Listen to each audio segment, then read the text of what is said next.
Hey, this is Russ. I am back out on the bike. Yeah, today is Tuesday. I don't know when you're going to see this video. I think you're going to see this video probably Saturday. You know, 3 bike videos a week makes it kind of tough sometimes. But we are doing other things too, so that's the schedule. Monday, Thursdays, and Saturdays are e-bike days. So you might recognize this particular path. This is the same path I took when I rode my wife's new discontinued Rad Mini Step Through 2. But I'm going a little different here. I'm going to go to the post office. And those who have seen my bike videos before recognize this path, because I've done this bike trip to the post office quite a few times last year. But this is the first time this year.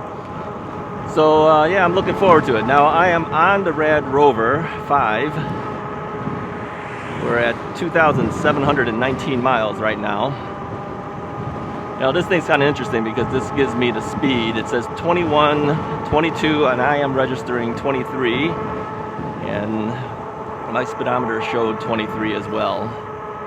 So I know my speedometer is at least lined up with the street radar. Now I have been doing my best to try to stop at all the stop signs, but I don't do full stops, as you know, because I don't want to like fall off the bike and have to put my foot down and all that stuff. So you'll see that I'll come to a fairly good slowdown. But you know, if you want to do a 3-second count of a stop, yeah, I don't typically do that. It's kind of hard for a bike, quite frankly. And if you know any history of what I've been doing last year, that's a major stop for me. So weather today is in the low 60s. So I still have a sweatshirt on. I have my long pants on. I have my bike gloves on. I have my throttle. I had a couple comments about the printable throttle that I gave everybody. And yeah, I know it doesn't apply to everyone because not everyone has a 3D printer. But if you didn't see that video, I'll put a link to it. Now, even if you don't have a 3D printer and you didn't watch that video, my whole point to that was some of the libraries offer free 3D printing. So that might be something you may want to check out to see if your local library has that, or other places, but libraries a lot of times offer certain services.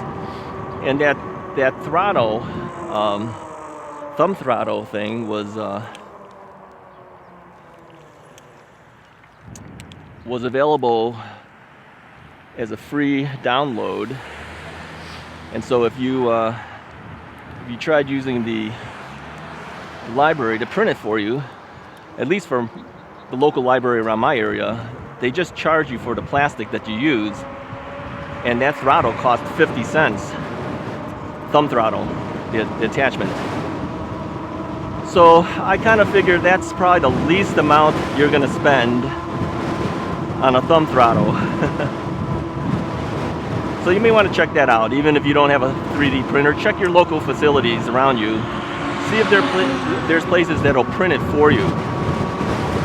Now it is fairly windy, so once again I really can't hear myself talking. But hopefully the microphone cuts it down so that you only hear me and you don't hear too much of the wind. I did angle the microphone a little bit differently on my helmet, hoping that it maybe even helps cut down a little bit more. We'll see. So the road that I'm on right now is a shared road. As you see on the street, there's painted things that show a bicycle.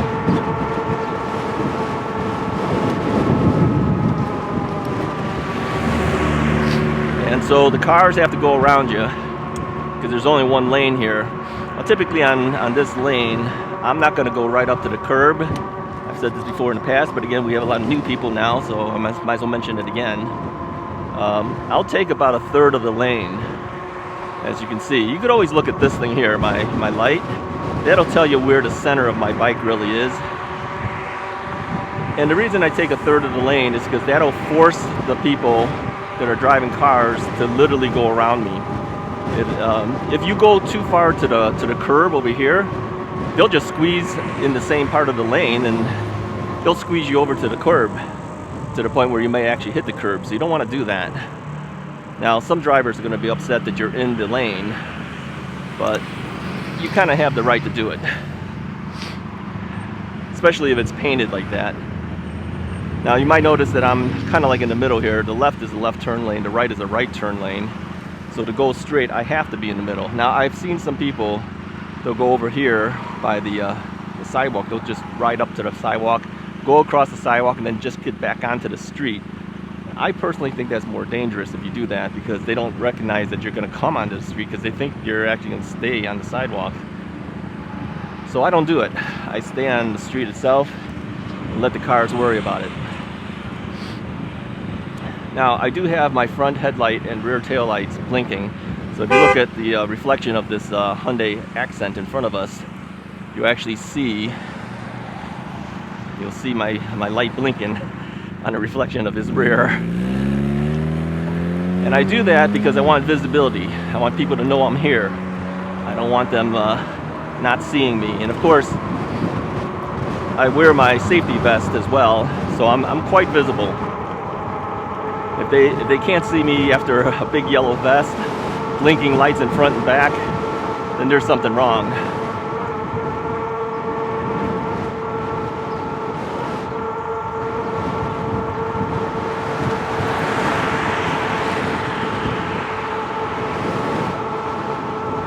I was talking to my neighbor recently, and I told her that I ride my bike to the post office, and she was kind of surprised that I did that.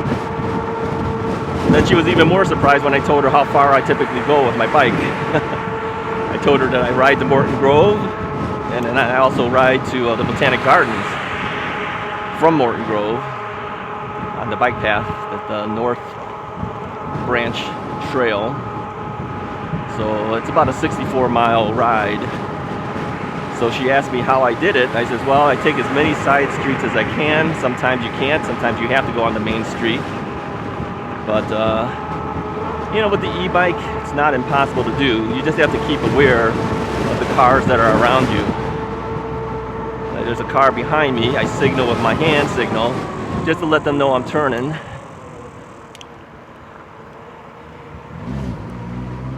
And he's followed along, so now he's going to pass. So yeah, you just got to be aware of what's around you, and, you know, play it safe.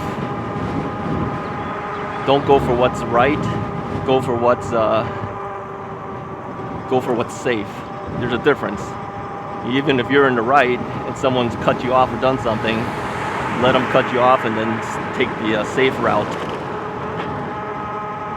Because cars will do that to you all the time. I've had cars come up right next to me. They're supposed to give you a 10-foot space between you and the car when they pass, and I've had cars pass me like within 2 or 3 feet of me. So obviously I'm in the right, but you just got to be aware that they're going to do that to you. And if you fight for that right, you could be fighting with your life. You're better off to just let them do it and just get out of their way, because you will never win against the car. All right, I'm gonna go up here because we have cars that are there. I don't want to block the traffic there. Let me get my piece of mail.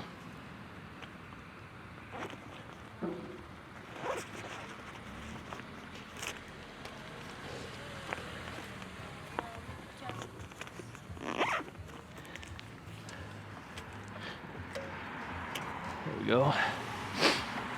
Now the hard part is getting down off of this, of course. So I'm just going to walk it. Now normally I just go to the driving side, but I knew it was going to take me a while to get the mail out.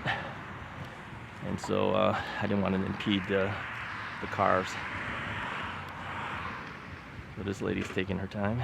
Let's see. Alright, I'm just kind of hopping along here because I'm waiting for another car.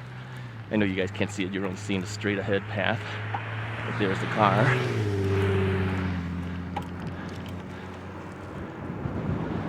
So let me talk real quickly about my experience riding my wife's new bike. versus riding this radrover. Okay, obviously I can't ride both of them at the same time to show it to you. So take a look at that video where I rode my wife's bike. Now the problem was I didn't get good leg extension because the height was set up for her, and I had changed out the seat post with her old mountain bike seat post, which has a suspension on it. So I couldn't raise it any higher. So I throttled it the entire time. That's okay. I just wanted to test it to make sure it was actually working. And of course it was.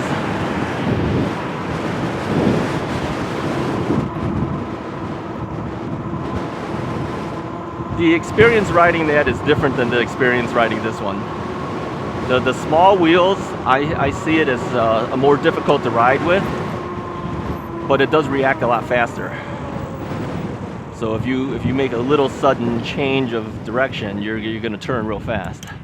So as far as the two, I prefer these larger big wheels, but they're not as nimble. The smaller wheels on that Rad Mini Step Through 2 reacts quicker. Plus it's a 3.3 inch tire versus a 4-inch tire on this fat bike. My tires are 26 inches.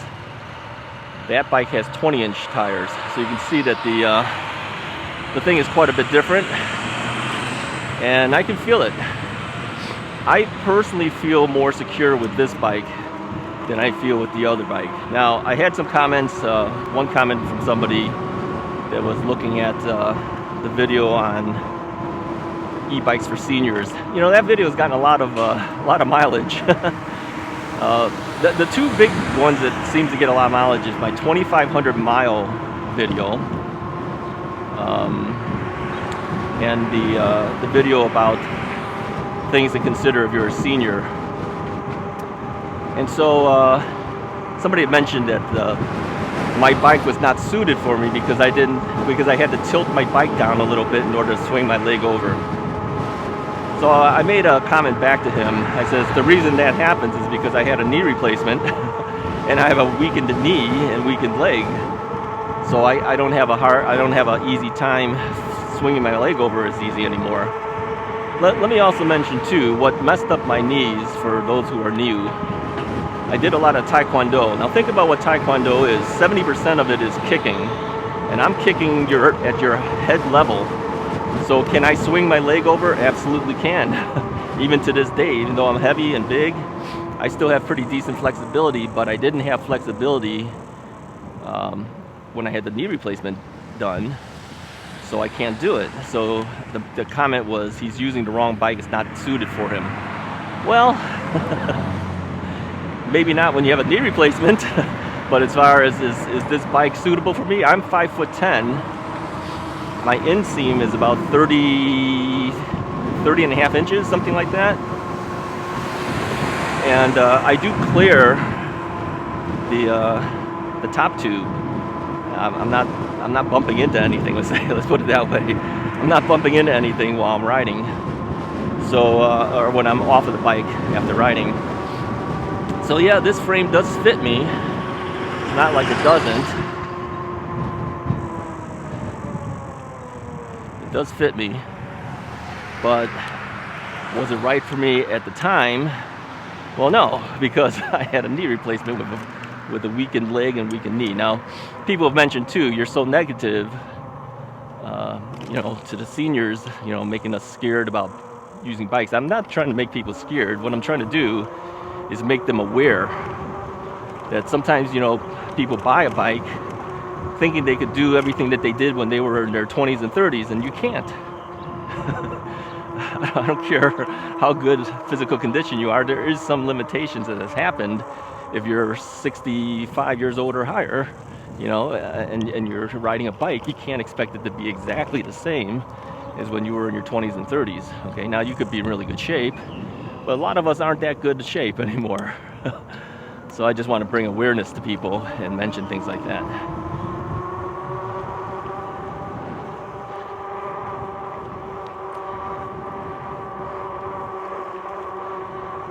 So yeah, we're back on the path here. Now, I've had people mention too, in recent comments, that they wanted to know where I'm riding at, because they like the paths that I'm taking, which kind of tells me that maybe in some areas of the world they don't have these paths as nicely as we do here. So let me address that real quickly in case you're wondering where I'm at, because I don't always mention it. I'm in the northwest suburbs of Chicago. Okay, so we're talking suburbs of Chicago. We're not talking Chicago itself, but even Chicago itself has a lot of bike paths to go on. One thing I have never done is ride along Lake Michigan, which I would really like to do, but I can't transport this bike.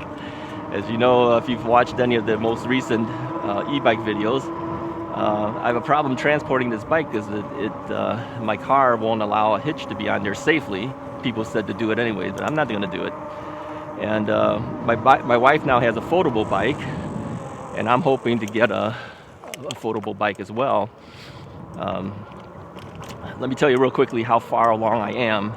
Now, I got my bike for my wife because a lot of you nice guys have purchased your Rad power bikes using the referral link that I put in all my e-bike videos, and there's one here on this one too.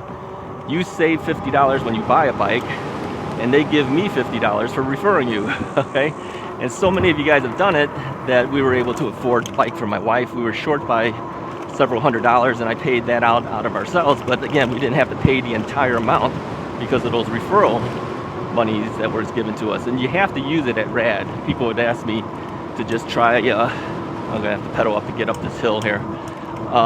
They said just buy another brand of bike, but yeah, they don't give you $50 in cash. They give you $50 in credit to Rad. Okay, so you have to buy a Rad bike with it. So if I can get another bike, then the two of us can actually put it in the car, and then both of us could go riding out in Lake Michigan area. All right, but until that happens, yeah, we're kind of stuck in the areas that we're at.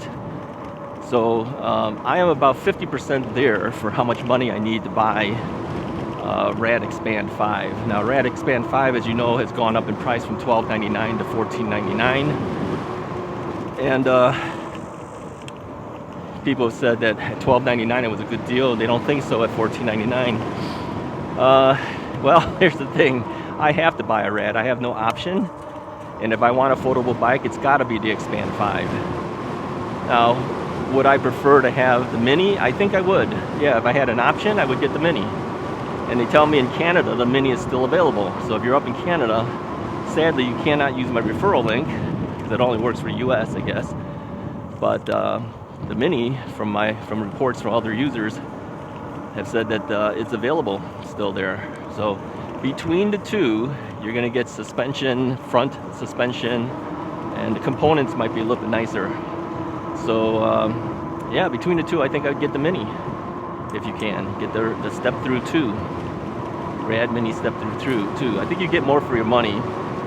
But if that finally goes away and the only thing left is the Expand 5, is it still good value? Yeah, it's still a good bike. It's not like it's a bad bike. It's just that you're paying a little bit more. Well, okay, you're paying the exact same amount, I should say, but you're getting lesser components on it. But will it work? Yeah, it'll work. All right, you're not getting the same derailleurs. People said that the chain ring is no longer metal; it's now plastic. Pedals are plastic. You lose the front suspension. You lose the display screen. You could add the display screen for another $100. So yeah, you're getting a little bit less for your money, but I think it's still a good bike. And eventually, I will probably end up with one if I can save up enough from you guys. And but would I rather have the Mini? Yeah, I think I would rather have the Mini, but I can't because it's no longer available. So the Expand 5 is still a good buy for someone that needs a Rad bike. Now, interestingly, its competition probably is things like the Electric XP 2.0, because the Electric XP 2.0 is a $999 bike. Now, it is not exactly the equivalent of the Rad in terms of maybe construction and also in terms of battery. The battery is only think like 10.5 amp hours, something like that. I may be wrong, you'll have to check it yourself. The Rad is a 14 amp hour battery, okay? So you get a little more range in theory from the Rad. Whether it really is another question. It really depends on, you know, the weight of the rider, how you ride, what the terrain is, whether you're going up and down hills, all that type of stuff. But the reason I'm mentioning it now, you're talking $999 versus $1,499. So in terms of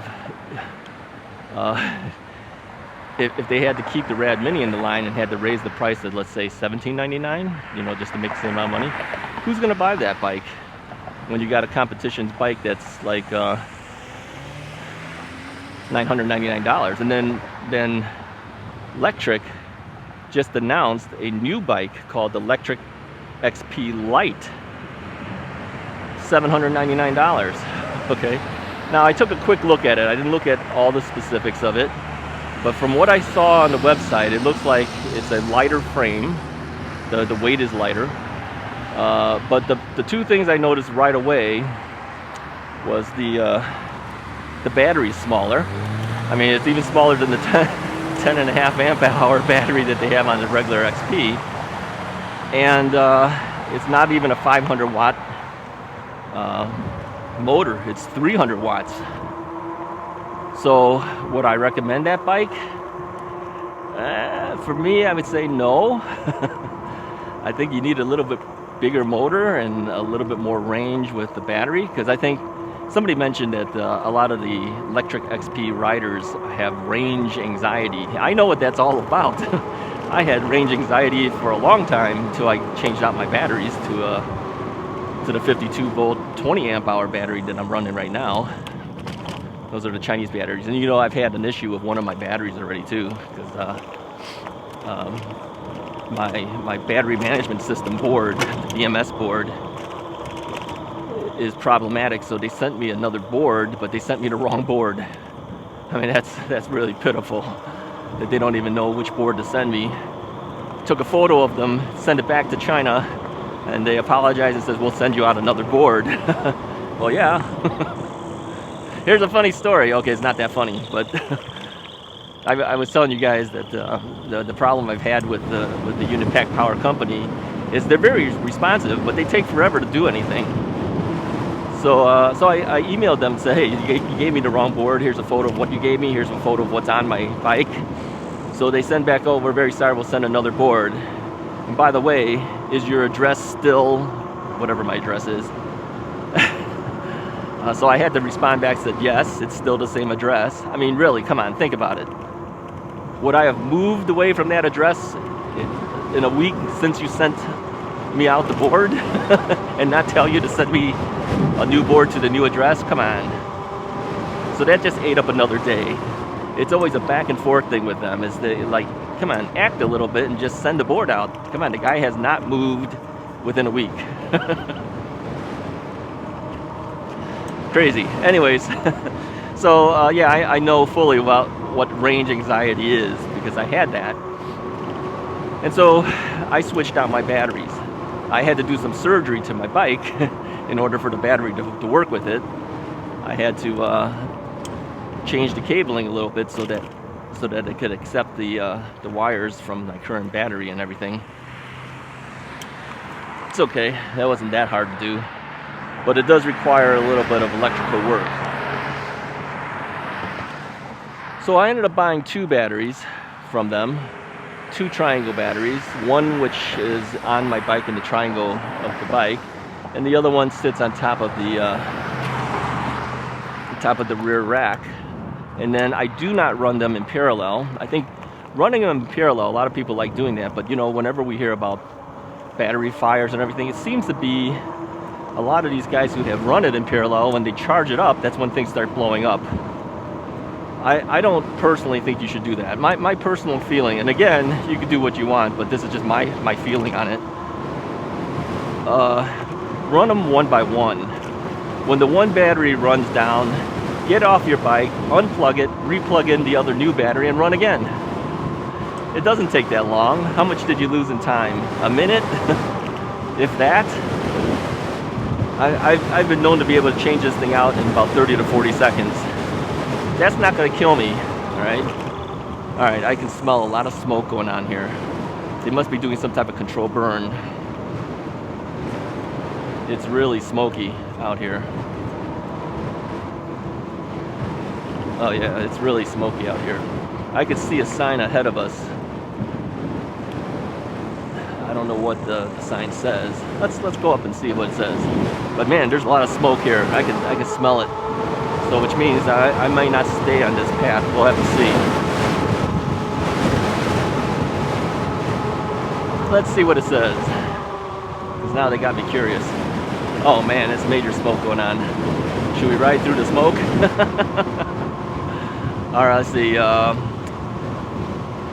Prescribed burn ahead. Do not report. Okay, we won't report it. Let's ride through it. You guys see the smoke ahead? Hey, it makes for a good video, right? Yeah, I always wondered how they control all of this growth. Apparently they burn it. And last year they burned this whole section here. It was all black. And I says, is that chemical burn or the actual burn? They're actually burning it. So you can see the guys on the left here. They're burning everything. That's a lot of burning. Wow. Yeah, you gotta be they gotta burn it down and for the new growth to come up. But I always thought that if you burn it all down, doesn't that kill the entire plants? Apparently not. Apparently it comes back. I do feel kind of bad because I know that the deer that roam around here, they hide somewhere. You know, they just burned out all their hiding areas. And when they start these fires, do they look for animals before they start it? Or do they just start burning it and hope that the animals make it out safely? There's more fires off on the right side over here. I can see some fire over there. This is all burnt down now. Okay, well, this is an interesting ride. This is the first. This whole thing here is all burning. You know, that long line of fire reminds me of fires out in California. When I first moved to California, I remember that first year, I saw fires along, what highway is that? Is that Highway 5? I think that's Highway 5, I-5. And so if you looked off on the side, you could see the fire running off on the hills. That's a little scary. And of course, the fires have been even worse over the last couple years. All right, I think we're out of the burn area because I can smell cleaner air up ahead of us. Yeah, smoke inhalation from smelling that stuff. On your left.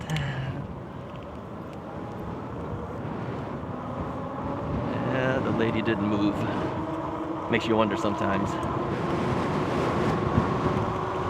Yep, fires are still happening over here on the right. I can still see the flames, or I should say the smoke.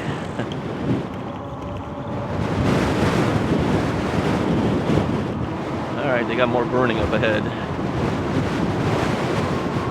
Alright, here's another bike rider over the light. That's what the light does for you, so people can see where you are and what's going on.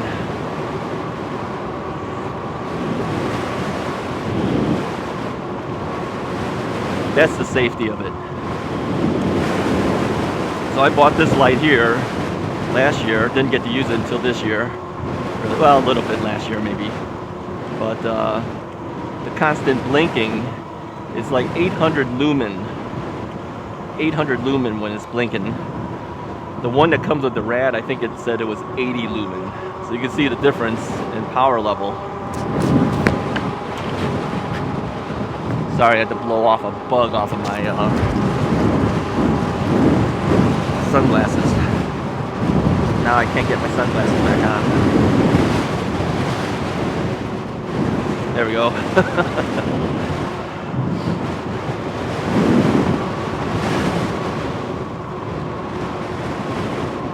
Yeah, so the difference between the two bikes. This is, to me, easier to ride. And it could be because I'm higher up right now because I'm properly sized to the bike. And I have good extension, so I can do full rotations. You know, when I was riding my wife's bike, I couldn't do any rotation. You know, with a bad knee, I could only flex it so far. I couldn't do a full rotation out of it, so I throttled the entire time. She will have no problem, of course, because it's sized for her. Not that you can't use the Rad Mini if you're my size, you can. You just gotta use the seat post that comes with it. I changed out her seat post to a shorter seat post that had the suspension seat post on it. Now I hear this cricking sound, and last time we were at Fussy Woods, I said, "Is that cicadas?" And somebody said, "No, those are frogs." That's good to know. This is the problem when you're a city guy, okay?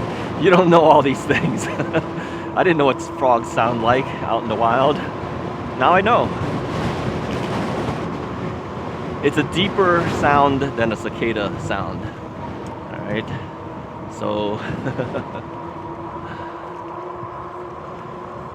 All right, so let's see. Let's keep going here. Let's see if there's any more burn area. So what we're doing is what I've commonly called the 3-mile path. Now, people have asked me before, what path actually is that? So let me tell you the actual name of this. This is called Deer Grove Path. It's in Palatine, Illinois. And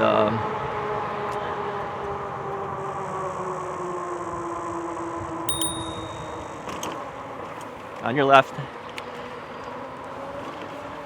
So yeah, if you're up in this area, go ahead and try out this 3-mile path. It's 3 miles around in an oval. I call it a circle, but it's 3 miles around if you do the entire path. Not the way I came, okay? But if you just go around the circle of this path, it's 3 miles in size. I logged a lot of miles early on when I first bought the bike on this path, and the reason I liked it was because during the weekday, as you see, there's not that many people out here. Weekends, forget it. I don't go riding on the weekends if I can avoid it, because I don't like dodging all the people and everything. So yeah, it's a nice path to go around if you just want to ride and not worry about all the other stuff that goes on.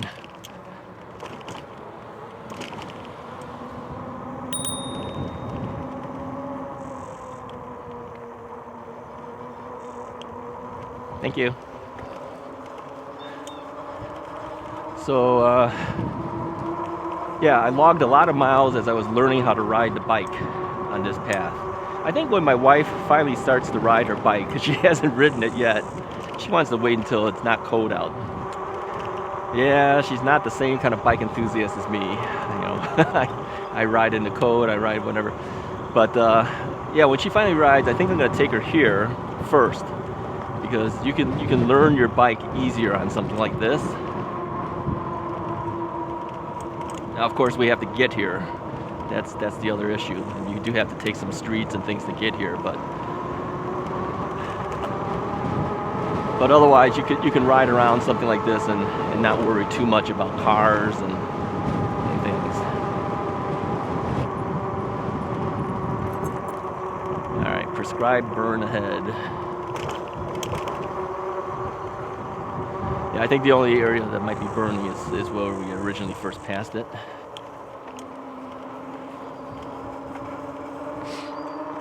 Yeah, we're not going to do it again. I don't want to keep smelling that burning. We'll be heading back after this.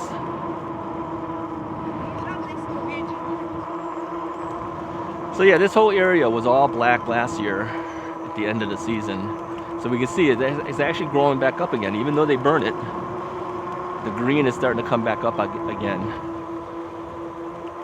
I'm just surprised they didn't burn the other side. Well, I guess they can't burn everything. Like I said, there are animals and things that hide in there, so you got to give them some type of cover. So maybe they burn one section at a time. different season, I guess. I don't know. All right, so we're approaching the area where we came in for the first initial burn when we first saw that first sign. So if you did that entire thing, this is where we started out in that circle. You do about 3 miles. You go around this thing. So we're gonna head back out of it. All right, I think that's enough for you guys for today. We've done 2 things. We've gone to the post office. We've ridden around the 3-mile path.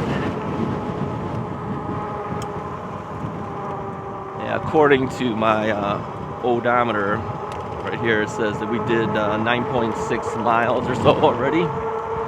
And I don't always turn on the camera right away. I usually ride a little bit, then I turn it on. So I've ridden a little bit more than that, and then I shut the bike down and I turn it back on. The problem when you shut your bike down, it shuts down the trip meter. Yeah, the trip meter goes back down to 0. So people have said they should have an option where you can keep the trip meter going and then reset the trip meter. That would actually be better. But I think these displays are kind of generic that they buy, because I've seen the same display on other bikes, not just Rad. Anyways, if you like this video, go ahead and hit the like button. Hit the subscribe button for me too if you can. That really does help my channel out.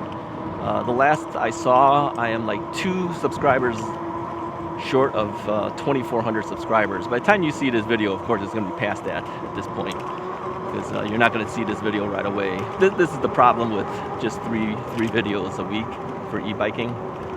So I don't know, we may have to remedy that. add a video on Sunday now? I don't know, we'll see. We'll see how it goes for the season. Anyways, appreciate it. Talk to you guys next time.